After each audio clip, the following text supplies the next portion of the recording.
오늘 제목은 사실은 근데 눈물에 대한 얘기입니다.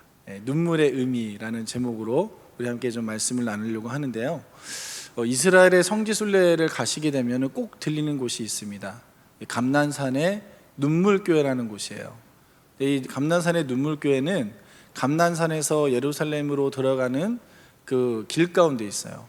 그래서 이렇게 산에서 이렇게 내려가다 보면 산 중턱쯤 가다 보면은 예루살렘 성이 바로 보이는, 성벽이 보이는, 정면으로 보이는 딱 그 눈높이에 교회가 하나 지어져 있습니다. 기드론 골짜기를 가운데 놓고 예루살렘 성과 그 다음에 마주보는 교회가 있는데요. 그 교회가 바로 눈물교회예요.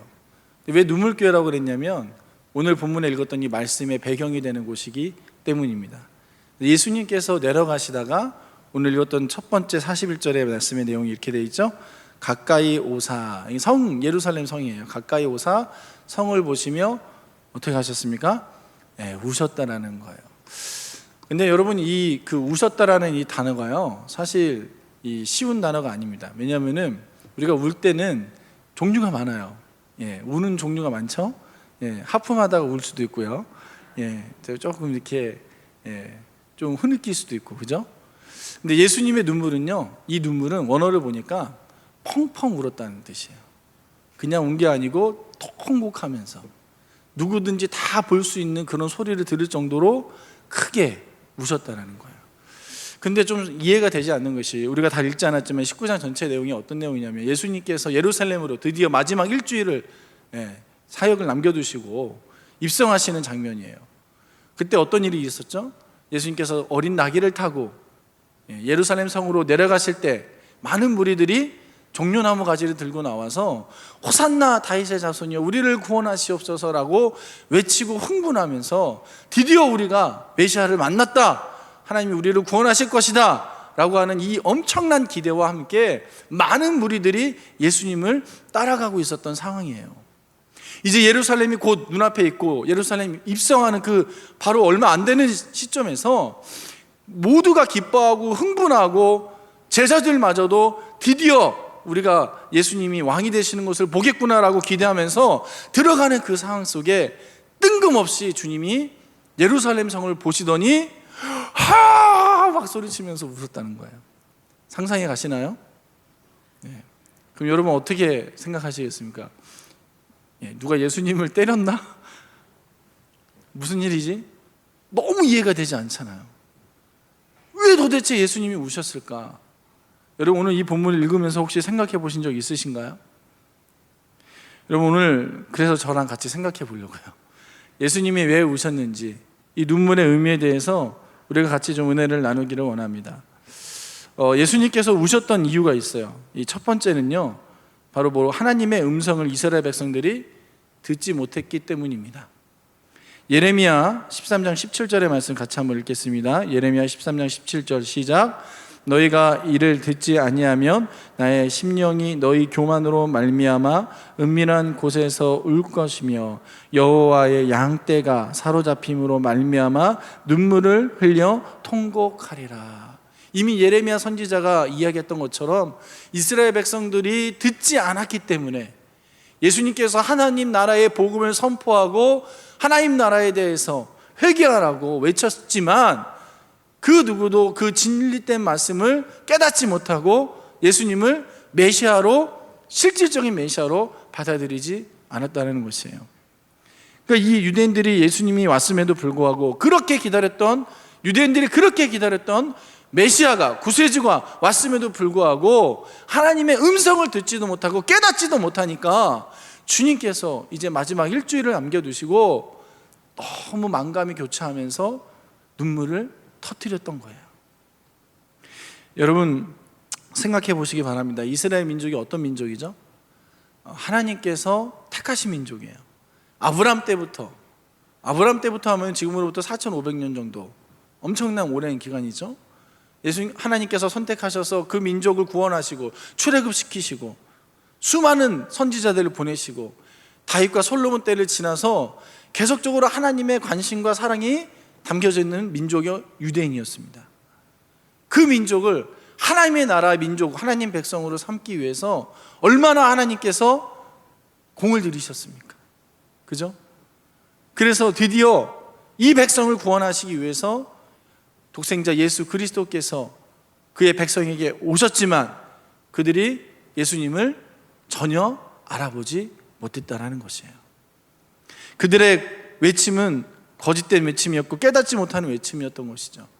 요한복음 1장 10절과 11절에 그거에 대해서 이렇게 얘기하고 있습니다. 함께 읽겠습니다. 요한복음 1장 10절과 11절 시작. 그가 세상에 계셨으며 세상은 그로 말미암아 지은 바 되었으되 세상이 그를 알지 못하였고 자기 땅에 오매 자기 백성이 영접하지 아니하였으나. 이스라엘 백성이 하나님 예수님이 오셨는데도 불구하고 영접하지 않았어요. 심지어는 십자가에 매달아서 죽게 했습니다. 메시아가 왔습니다. 하나님의 나라가 선포되었습니다. 진리가 선포되었습니다. 그들이 그렇게 기다렸던 구세주가 오셨습니다. 그런데 백성들이 알아봤습니까? 못 알아봤습니까? 전혀 알아보지 못했습니다. 하나님으로 보지 못했어요. 저분이 우리가 기다렸던 그 구세주라는 것을 깨달은 사람이 없었다는 것이에요. 오늘 본문은 이 사건에 대해서 이렇게 얘기하고 있습니다. 42절입니다. 42절의 내용 함께 보겠습니다. 시작. 이르시되 너도 오늘 평화에 관한 일을 알았더라면 좋을 뻔하였거니와 지금 내 눈에 숨겨졌도다. 지금 내 눈에 숨겨졌도다. 이렇게 표현하고 있어요. 예수님을 구세주로 보지 못했던 이 사건에 대해서 눈에 숨겨졌다는 거예요. 예수님이 이게 숨겨져서 보이지 않았다는 거예요. 여러분, 이게 무슨 의미일까요? 여러분, 세상에 많은 것들이요 다 이런 도구로 쓰이는 것 같은데요, 바로 뭐냐면은 예수님을 보지 못하는 도구로 쓰이는 거예요. 유대인들이 예수님을 눈앞에 보고 있음에도 불구하고 그를 깨달지 못하고 알지 못했다는 것은 그 눈에 예수님이 하나님으로 보이지 않았다는 사실이에요. 뭐로 보였습니까? 예수님이 뭐로 보였을까요? 자기들이 원하는, 자기들이 기대하는 나라를 이루어줄 그런 어떤 하나의 도구와 같은 그런 인물로밖에 보이지 않았다는 것이에요. 그 유대인들이 기대했던 나라는 어떤 나라죠? 로마의 압제로부터 구원받고 그동안 자기가 노예 생활하거나 또는 핍박받는 그런 일들을 피해서 마음껏 자유롭게 생활하고 풍요를 누리고 과거에 다윗과 솔로몬이 누렸던 그런 영화를 누리는 나라, 자신들이 기대하는 그런 나라를 이루어줄 인물이 예수님이라고 기대하면서 바라봤다는 거예요. 여러분, 이것이 바로 그들의 눈과 귀가 가려워졌다는 것입니다. 예수님을 보지 못하는 눈과 귀로 세상의 눈으로 되어 있었다는 것이에요. 여러분, 우리가 눈과 귀가 가려져 있다는 것은 반대로 생각하면요, 우리가 예수님을 바로 알려면, 하나님의 나라를 바로 보고 깨달으려면 우리의 눈과 귀가 열려야 될 줄 믿습니다. 그 눈과 귀는 우리의 영적인 눈과 귀를 의미해요. 그 영적인 눈과 귀가 열리지 않으면 하나님의 나라를 볼 수도 없고 예수 그리스도를 깨달을 수도 없다라는 것이에요. 근데 이건 아이러니하게요, 이 세상을 바라보는 눈이 열리면 반대로 하나님을 바라보는 눈이 닫힐 수밖에 없습니다. 그래서 성경은요, 이 하나님을 바라볼 수 있는 눈이 열려있는 상태를 이렇게 얘기해요. 갈라디아서 2장 20절, 제가 참 좋아하는 말씀인데요, 같이 한번 읽겠습니다. 갈라디아서 2장 20절 시작. 그런즉 이제는 내가 산 것이 아니요 오직 내 안에 그리스도께서 사신 것이라. 이제 내가 육체 가운데 사는 것은 나를 사랑하사 나를 위하여 자기 몸을 버리신 하나님의 아들을 믿는 믿음 안에 사는 것이라. 아멘. 하나님을 향한 눈과 귀가 열려 있다는 것은 죽어 있는 상태예요. 뭐가 죽어 있는 상태냐면 내 육신이, 세상의 것이 죽어 있는 상태인 것입니다. 아멘. 그 상태가 되지 않으면 하나님의 나라를 볼 수도 없고 예수님의 음성을 들을 수도 없는 것이에요. 하나님의 나라가 보이고 주의 음성이 들리기 시작하면 영적인 세계가 열릴 줄 믿습니다. 하나님 나라의 가치와 그 능력을 경험하게 되는 것이에요. 여러분, 우리가 잘 아는 향유 옥합을 깨트린 여인의 이야기를 알고 있어요. 그 여인이 정말 평생 동안 모았던 수천만 원의 향유를 예수님의 발 앞에 깨트릴 수 있었던 것은 그 여인이 하나님의 나라를 볼 수 있었기 때문입니다. 세상 사람들이 그렇게 비난하고 세상 사람들이 왜 이렇게 허비했느냐라고 비난하고 조롱할 때 그 여인은 그 말이 들리지 않았어요. 귀가 닫혀서 못 듣는 게 아니에요. 주의 음성이 더 귀했고 하나님의 나라가 더 보였기 때문에 이 땅에서 모았던 그 향유 옥합은 아무것도 아니었다는 것이에요. 이것이 영안이 열려있는 사람의 모습이에요. 이거는 비단 물질에만 국한된 것이 아니라 우리의 삶 전반적인 모든 부분에 다 해당되는 거예요. 우리가 어떤 고난과 어려움과 아픔, 상처 이런 것들이 있을 때요, 하나님의 나라를 바라볼 수 있다면, 그 영안이 열려 있다면 이 모든 것들을 십자가의 능력과 부활의 능력으로 이겨나가게 될 줄 믿습니다. 하나님이 주시는 그 영원한 나라, 그곳을 생각할 때 이 땅에서 겪는 고통과 아픔과 이런 것들은요, 나에게 어떤 영향도 미치지 못하는 것이에요. 근데 오늘 본문에서 안타깝게도 유대인에게는 그런 눈과 귀가 없었어요. 예수님의 음성을 들을 수 있는 귀가 없었고 하나님의 나라와 통치를 받을 수 있는 그 하나님의 나라를 바라보는 눈이 전혀 없었다는 것입니다. 사랑하는 성도 여러분, 여러분은 하나님의 나라를 보고 있습니까? 하나님의 다스리심과 통치하심을 경험하고 계십니까? 주님의 음성을 듣고 계시나요? 그렇게 되시길 주님으로 축원합니다. 제가 그 차량 운행을 요즘에 다시 시작하면서 저희 집 앞에다 차를 주차했어요. 저녁에 금요일이었던 것 같은데요. 이제 차를 나가려고 하는데 이 그 좁잖아요, 주차장들이 다들. 그러니까 이중 주차되어 있었습니다. 뭐 그럴 수도 있죠. 근데 전화를 하려고 갔는데 전화번호가 없어요. 참 훌륭하신 분이에요. 그래서 뭐 막 뒤졌어요. 그런데 다른 데 또 번호가 있어요. 무슨 번호가 적혀져 있길래 전화했더니 아니래요. 이상하다. 슬슬 이제 저는 차량 운행 나가야 되는 시간이고 전화번호는 없고, 그래서 막 뛰어가서 경비실에 얘기해갖고 막 자초종을 얘기하고 번호 알려주고 이렇게 해서 주인이 나가긴 나왔어요. 근데 그 과정에 여러분 어떻습니까? 얘기만 들어도 슬쩍 이게 올라오죠? 뭐가 이렇게. 그러니까 늦었어요. 차량 운행 결과적으로 늦었는데 이게 막 올라오는 거예요. 근데 만나면은 제가 이렇게 혹시나 이렇게 뭔 얘기 할 것 같아갖고 그냥 전 차에 타서 기다리고 있었어요. 그러면서 뭐 삭히는 거죠. 하나님 어떻게 해야 됩니까? 근데 여러분, 제가 작은 이야기지만 그러셨어요. 분명히 용서하라고. 그래서 용서하고 축복했어요. 근데 정말 힘들었어요. 근데 여러분, 우리가요, 이 하나님의 나라를 경험한다는 게 무엇이죠? 지금 내 눈앞에 펼쳐져 있는 상황, 내가 느끼는 감정, 이런 것보다 뭐가 더 중요하다는 것입니까? 하나님의 말씀이 더 중요하다는 것이에요. 용서하라, 사랑하라, 용납하라, 받아줘라. 이게 진리이고 이게 우리에게 요구하는 하나님의 말씀이잖아요. 이게 더 중요하다는 것이에요. 이게 하나님의 나라와 통치를 경험하기 시작하는 사람들의 모습인 줄 믿습니다. 제 자랑하는 게 아니고요. 근데 여러분, 우리가요, 이런 것 같아요. 하나님의 나라가 도대체 뭐냐? 하나님의 나라를 경험하는 것이 도대체 무엇이냐라고 생각할 때, 여러분, 우리가 이 부분을 더 깊이 좀 생각하기를 원하는 것은요, 이미 여러분은 하나님의 나라 안에 있는 줄 믿습니다. 우리는 이미 하나님의 나라에 속한 자들이에요. 만일 우리가요, 질병이 있다면요, 주님은 분명히 이렇게 말씀하실 거예요. 내가 채찍에 맞음으로 너는 나음을 입었다. 만약에 우리가 어떠한 큰 염려와 걱정거리가 너무나 많다면 주님은 이렇게 말씀하실 거예요. 아무것도 염려하지 말고 오직 모든 일에 기도와 간구로 너희 구할 것을 감사함으로 하나님께 아뢰라. 여러분, 이런 음성이 들려지시길 주님으로 축원합니다. 이게 바로 하나님의 나라를 향한 눈과 귀를 열고 있는 사람의 모습이에요.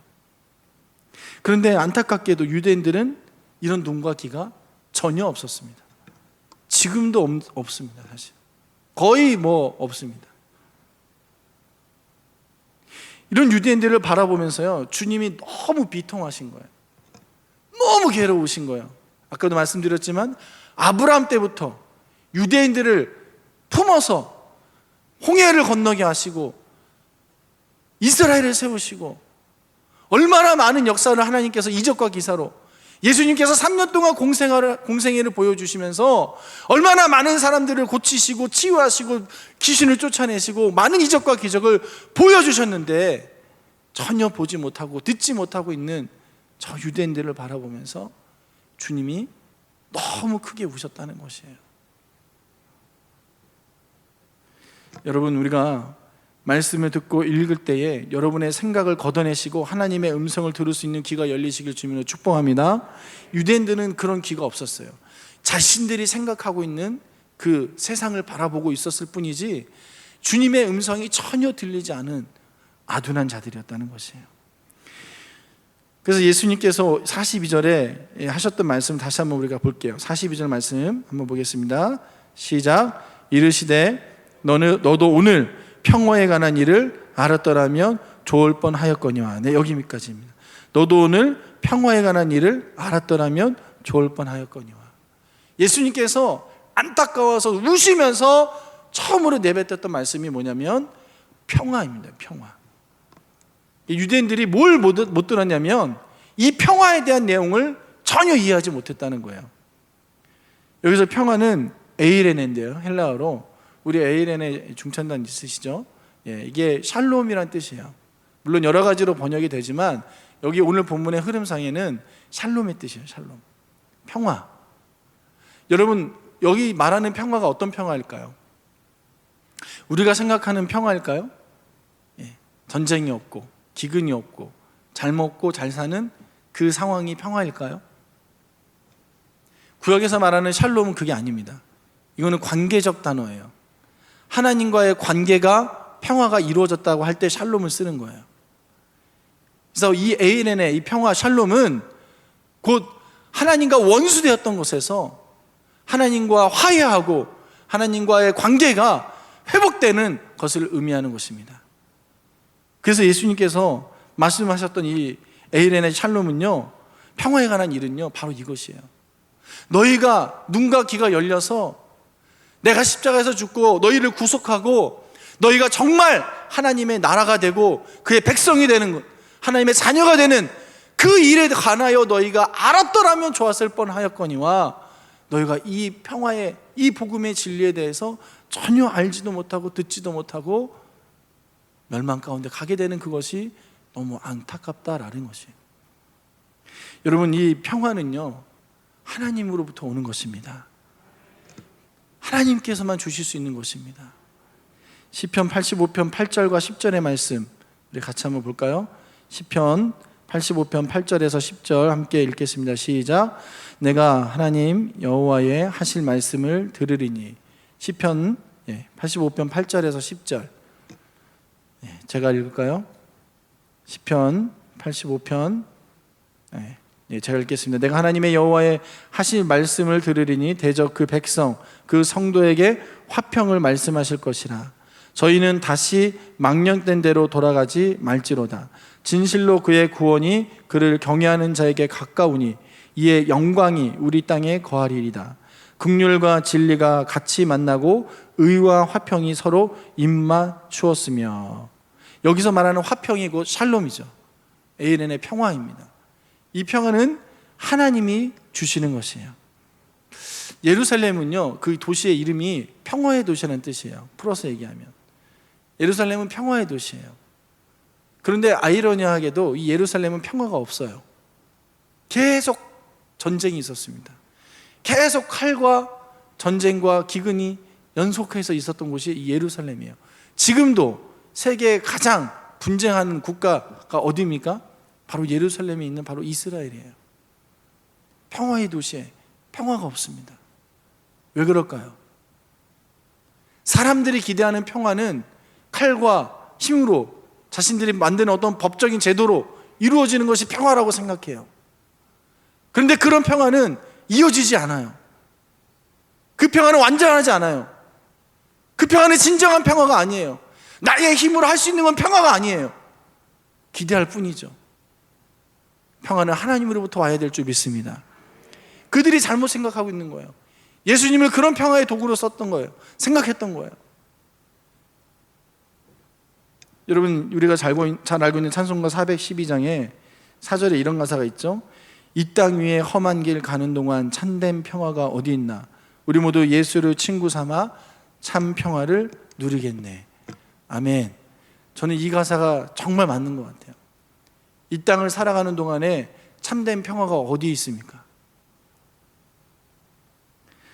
우리가요, 아무리 물질이 많다고 해도요, 또 정말 우리가 어떤 능력이 있다고 해도 여러분, 지금 이 코로나를 우리가 어떻게 할 수 없잖아요. 그렇다고 우리가 사람을 통해서 평화를 얻을 수 있나요? 어떤 뛰어난 정치가가 나온다고 우리가 평화를 얻을 수 있습니까? 남편이, 아내가, 자녀가 혹은 그 누군가가 우리에게 평화를 줄 수 있습니까? 평화는 오직 하나님께로만 오는 줄 믿으시기 바랍니다. 여러분, 우리가 잘 알듯이요, 구약과 신약은 개혁의 책입니다. 네. 여러분, 약 많이 들고 계시죠? 네. 구약과 신약이 좋은 약이잖아요, 그죠? 근데 이 구약과 신약은 사실은 개혁이에요, 개혁. 하나님과의, 이스라엘 백성과의 개혁이 구약이었고, 신약은 예수 그리스도를 통해서 하나님과 우리와의 관계가, 약속이 맺어진 것이 바로 신약의 말씀입니다. 근데 이 계약이 어떤 계약이냐면요, 죄 용서에 대한 계약이에요. 하나님께서 이스라엘 백성을 용서하기를 원하시는데, 죄에 대해서 용서하기 원하시는데 피 흘림을 통해서 용서하셨어요. 짐승의 죽음을 통해서 용서하셨어요. 그래서 그 사실을 믿고 자신이 죄를 진 것을 갖고 짐승을 잡아서 거기 안수하고 거기에 자기의 죄를 전가해서 내가 죽어야 되는데 내 대신 다른 동물이 죽는 거예요. 이게 하나님과의 계약이었어요. 근데 그 계약에는 어떤 의미가 있죠? 저 짐승이 죽을 때 사실은 내가 죽는 거예요. 사실은 나도 죽어야 되는 거예요. 내 죄에 대해서 완전히 죽는 거예요. 이 세상에 대해서 내가 죽는 거예요. 이게 바로 구약의 계약이에요. 신약의 계약은 어떤 것이죠? 마찬가지입니다. 예수 그리스도께서 나의 죄를 위해서 대신하여 죽으신 그 사실이, 그걸 믿으면 내가 죽어야 되지만 예수님의 죽음으로 인하여서 나는 죽지 않고 제 용서를 받는 것입니다. 그러나 실질적으로 내가 죽은 것과 같다는 것이에요. 이것이 바로 구약과 신약의 핵심이에요. 그런데요, 여러분 아시지만 계약은 지켜야 되잖아요, 그죠? 서로가 약속을 지켜야 되잖아요. 하나님은 신실해서 약속을 지키십니다. 예수 그리스도를 믿는 자들을 죄 없다 하시고 죄를 기억하지도 않으시고 용서하세요. 신실하신 하나님은 반드시 약속을 지키십니다. 아멘. 문제는 우리예요. 우리가 계약을 지키지 않아요. 예수 그리스도를 믿으면 나는 죽어야 되는데 안 죽는 거예요. 나도 십자가에서 죽어야 되는데, 내 죄를 아파하고 내 죄 때문에 죽으신 예수님을 바라보면서 나도 세상을 향한 눈과 귀가 닫히고 죽어야 되는데 나는 안 죽고 여전히 세상을 바라보고 있는 거예요. 계약 위반입니다.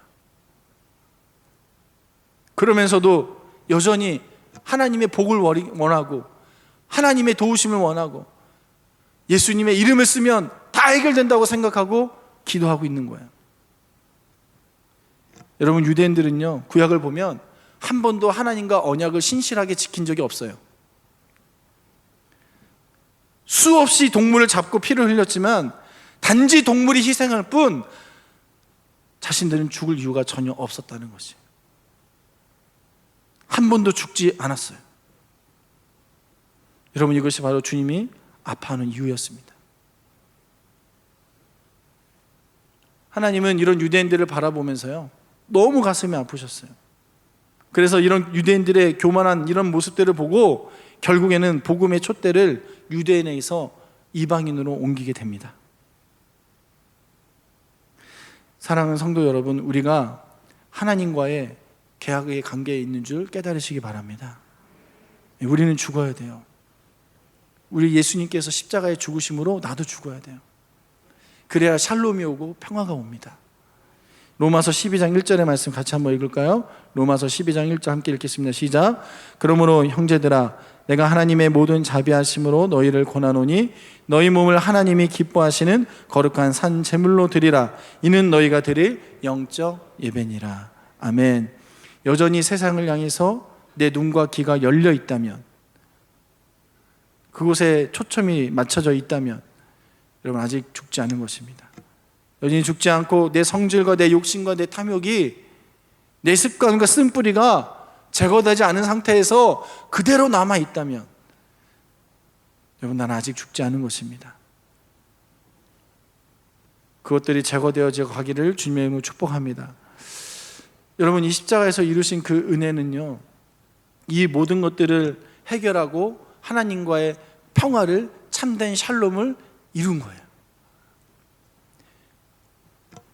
예수님이 눈물을 흘렸었던 그 눈물의 의미는 바로 이 평화의 소식을 유대인들에게 알려주고 싶은데 그들이 이 진리를 전혀 깨닫지 못하고 들으려고 하지도 않고 듣지도 못했기 때문에 너무 가슴이 아프셨던 것입니다.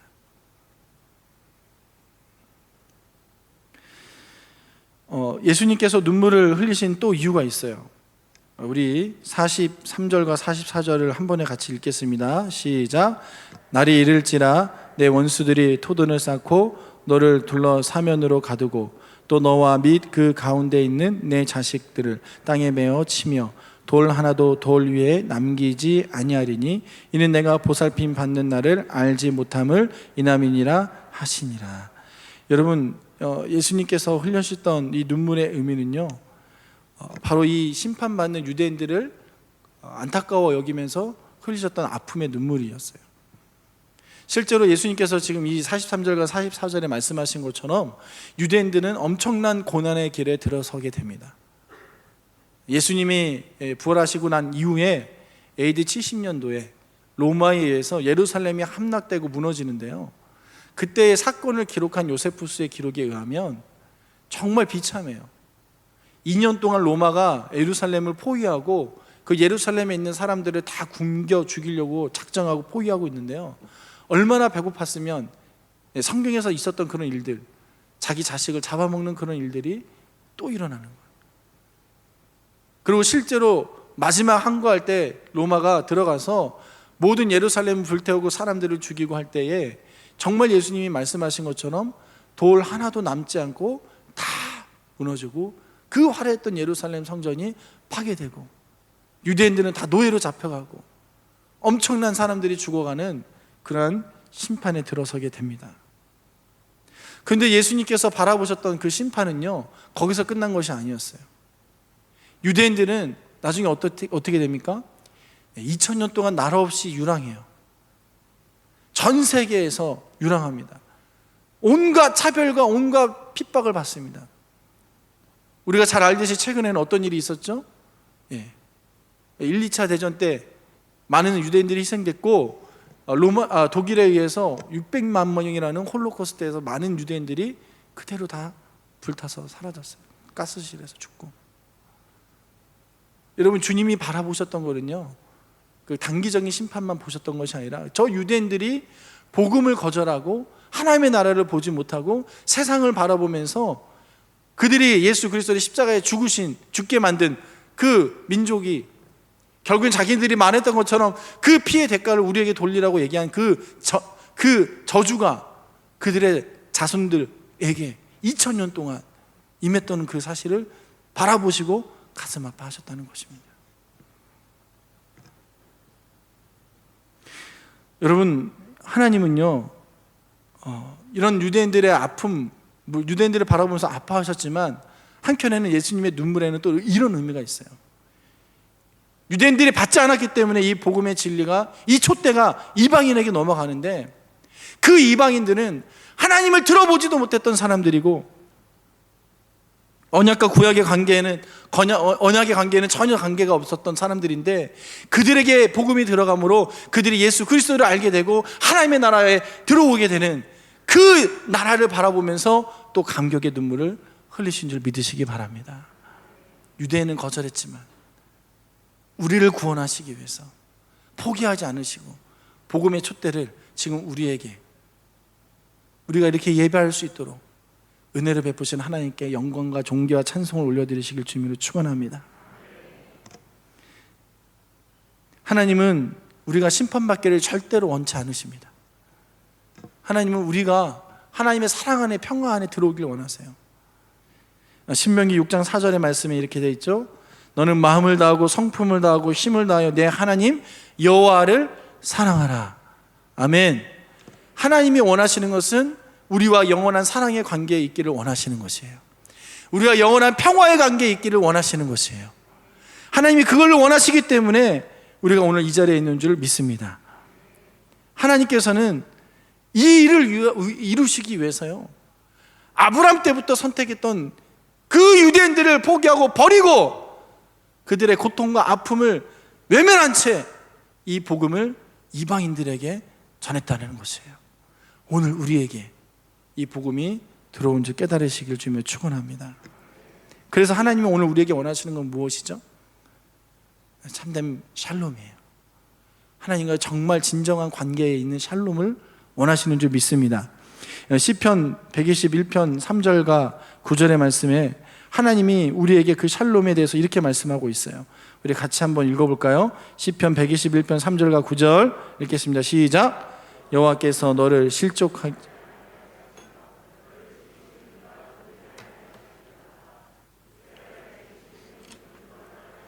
주무시지도 아니하시리로다.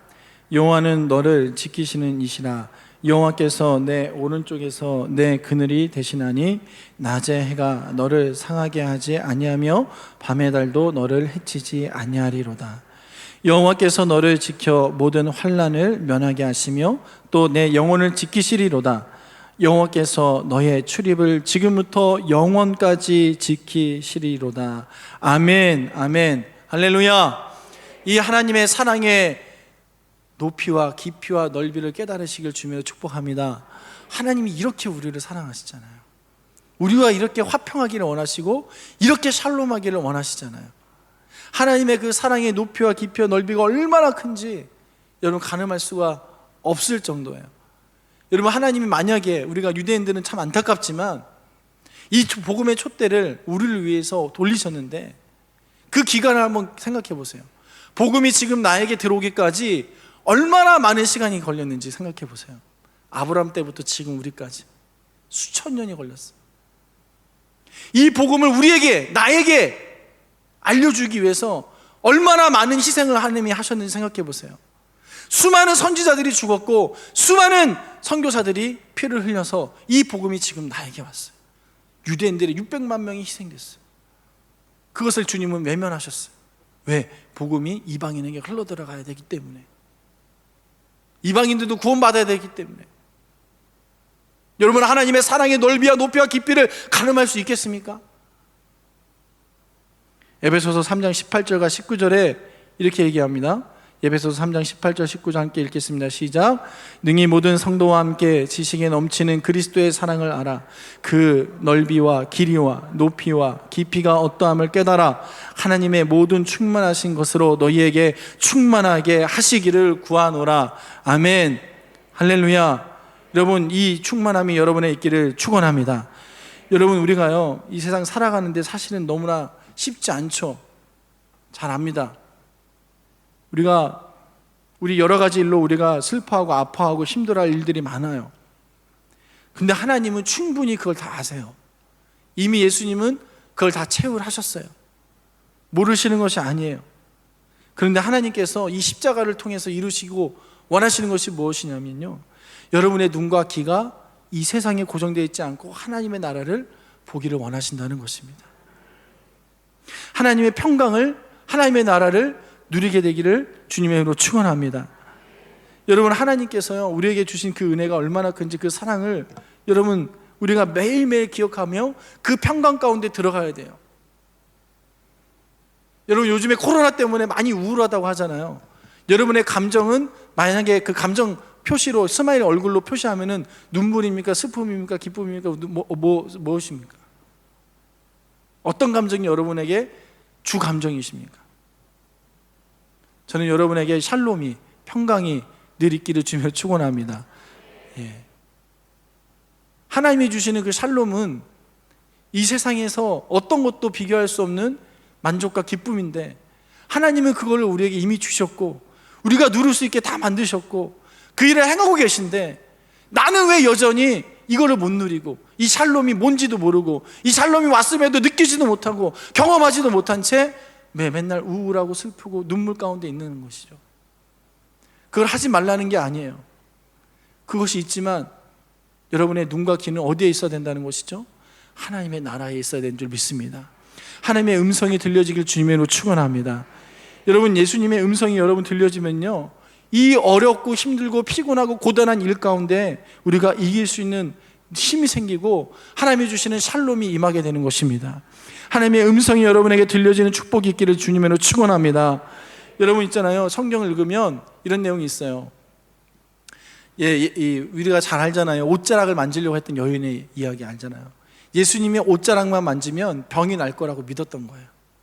예수님이 스쳐 지나가면, 예수님의 그림자라도 밟히면 귀신이 떠나고 병이 고쳐질 거를 많은 사람들이 믿었기 때문에 그렇게 예수님 앞에 가려고 했잖아요. 그런데 여러분, 놀라운 것은요, 그 예수님이 지금 우리 안에 계십니다. 유대인들은 그렇게 만지려고 했던 그 예수님, 옷자락이라도 만지려고 했던 그 주님이 지금 여러분의 안에 계신 줄 믿습니다. 여러분, 우리가 평강 가운데, 샬롬 가운데 지금 있잖아요. 하나님의 나라 가운데 있잖아요. 다니엘서 12장 13절에 제가 읽겠습니다. 다니엘서 12장 13절에 이런 말씀이 있습니다. 너는 가서 마지막을 기다리라. 이는 내가 평안히 쉬다가 끝날 때는 내 목을 누릴 것임이라. 할렐루야. 여러분, 이게 다니엘서 마지막 절인데요, 다니엘이 어떤 인물이었죠? 바벨론에서 믿음과 신앙을 지키기 위해서 정말 고군분투했던 인물이에요. 생명 걸고 풀무불에도 들어가고 사자굴에도 들어가고, 왕이 줬던 음식을 먹지도 않고 정말 그렇게 치열하게 믿음과 신앙을 지키려고 그 바벨론에서 얼마나 치열하게 살았습니까?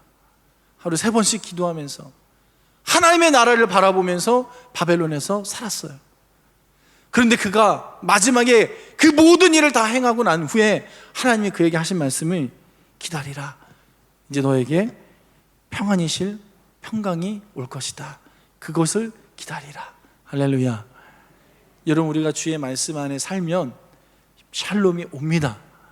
평강이 옵니다. 하나님의 은혜가 옵니다. 여러분, 이것을 믿으시기 주님으로 축원합니다. 여러분, 이거 결단했으면 좋겠어요.